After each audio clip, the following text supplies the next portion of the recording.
श्रीमन्नारायणाय नमः। श्री विष्णु पुराण द्वितीय अंश पहला अध्याय प्रियव्रत के वंश का वर्णन। श्री मैत्रेय जी बोले, हे भगवान, हे गुरु, मैंने जगत की सृष्टि के विषय में आपसे जो कुछ पूछा था वह सब आपने मुझसे भली प्रकार कह दिया। हे मुनि श्रेष्ठ, जगत की सृष्टि संबंधी आपने जो यह प्रथम अंश कहा है उसकी एक बात मैं और सुनना चाहता हूँ। स्वयंभू मनु के जो प्रियव्रत और उत्तानपाद दो पुत्र थे, उनमें से उत्तानपाद के पुत्र ध्रुव के विषय में तो आपने कहा, किंतु हे द्विज, आपने प्रियव्रत की संतान के विषय में कुछ भी नहीं कहा। अतः मैं उसका वर्णन सुनना चाहता हूँ, सो आप प्रसन्नता पूर्वक कहिए। श्री पराशर जी बोले, प्रियव्रत ने करदम जी की पुत्री से विवाह किया था। उससे उनके सम्राट और कुक्षी नाम की 2 कन्याएं तथा 10 पुत्र हुए। प्रियव्रत के पुत्र बड़े बुद्धिमान, बलवान, विनय संपन्न और अपने माता पिता के अत्यंत प्रिय कहे जाते हैं। उनके नाम सुनो। वे आग्निध्र, अग्निबाहु, वपुष्मान, द्युतिमान, मेधा, मेधातिथि, भव्य, सवन और पुत्र थे तथा 10वां यथार्थ नामा ज्योतिष नाम था। वे प्रियव्रत के पुत्र अपने बल पराक्रम के कारण विख्यात थे। उनमें महाभाग, मेधा, अग्निबाहु और पुत्र, ये तीनों योग परायण तथा अपने पूर्व जन्म का वृतांत जानने वाले थे। उन्होंने राज्य आदि भोगों में अपना चित्त नहीं लगाया। हे मुने, वे निर्मल चित्त और कर्म फल की इच्छा से रहित थे तथा समस्त विषयों में सदा न्यायानुकूल ही प्रवृत्त होते थे। हे मुनि श्रेष्ठ, राजा प्रियव्रत ने अपने शेष 7 महात्मा पुत्रों को 7 द्वीप बांट दिए। हे महाभाग, पिता प्रियव्रत ने आग्निद्र को जम्बू द्वीप और मेधातिथि को प्लक्ष नामक दूसरा द्वीप दिया। उन्होंने शालमल द्वीप में वपुष्मान को अभिषिक्त किया, ज्योतिष्मान को कुशद्वीप का राजा बनाया, द्युतिमान को क्रांच द्वीप के शासन पर नियुक्त किया, भव्य को प्रियव्रत ने शाकद्वीप का स्वामी बनाया और सवन को पुष्कर द्वीप का अधिपति किया। हे मुनि सत्तम, उनमें जो जम्बू द्वीप के अधीश्वर राजा आग्नेत्र थे, उनके प्रजापति के समान 9 पुत्र हुए। वे नाभि, किम पुरुष, हरिवर्ष, ईलाव्रत, रम्य, हिरणवान, कुरु, भद्राश और सत्कर्मशील राजा केतुमाल थे। हे विप्र, अब उनके जम्बू द्वीप के विभाग सुनो।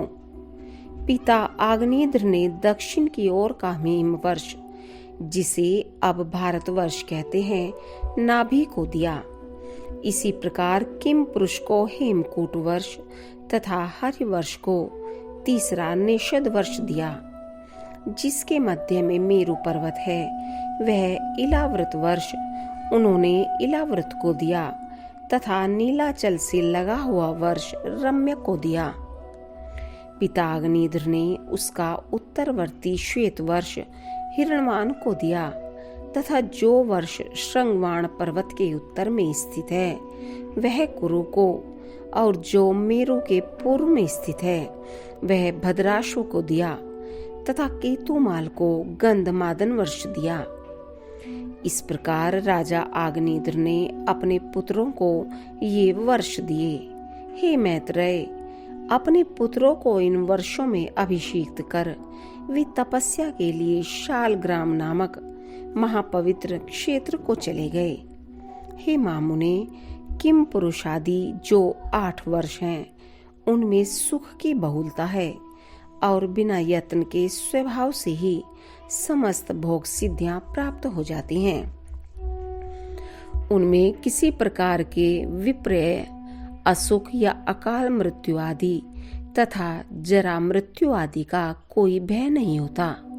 और न धर्म अधर्म अथवा उत्तम अधम और मध्यम आदि का ही भेद है।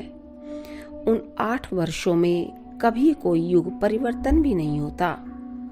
महात्मा नाभि का हिम नामक वर्ष था। उनके मेरु देवी से अतिशय कांतिमान ऋषभ नामक पुत्र हुआ। ऋषभ जी से भरत का जन्म हुआ, जो उनके 100 पुत्रों में सबसे बड़े थे। महाभाग पृथ्वीपति ऋषभ देव जी धर्म पूर्वक राज्य शासन तथा विविध यज्ञों का अनुष्ठान करने के अनंतर अपने वीर पुत्र भरत को राज्याधिकार सौंपकर तपस्या के लिए पुलाश्रम को चले गए। महाराज ऋषभ ने वहां भी वानप्रस्थ आश्रम की विधि से रहते हुए निश्चय पूर्वक तपस्या की तथा नियमानुकूल यज्ञ अनुष्ठान किए। वे तपस्या के कारण सूख कर अत्यंत कृश हो गए और उनके शरीर की शिराएं अर्थात रक्तवाहिनी नाड़ियां दिखाई देने लगी। अंत में अपने मुख में एक पत्थर की बटिया रखकर उन्होंने नग्नावस्था में महाप्रस्थान किया।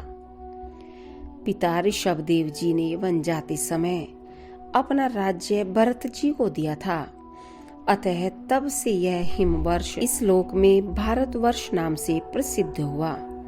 भरत जी के सुमति नामक परम धार्मिक पुत्र हुआ। पिता भरत ने यज्ञ अनुष्ठान पूर्वक यथेच्छ राज्य सुख भोग कर उसे सुमति को सौंप दिया। हे मुने, महाराज भरत ने पुत्र को राज्य लक्ष्मी सौंपकर योगाभ्यास में तत्पर हो अंत में शालग्राम क्षेत्र में अपने प्राण छोड़ दिए। फिर इन्होंने योगियों के पवित्र कुल में ब्राह्मण रूप से जन्म लिया।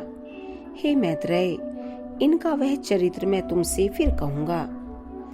तदंतर सुमति के वीर्य से इंद्रद्युम्न का जन्म हुआ।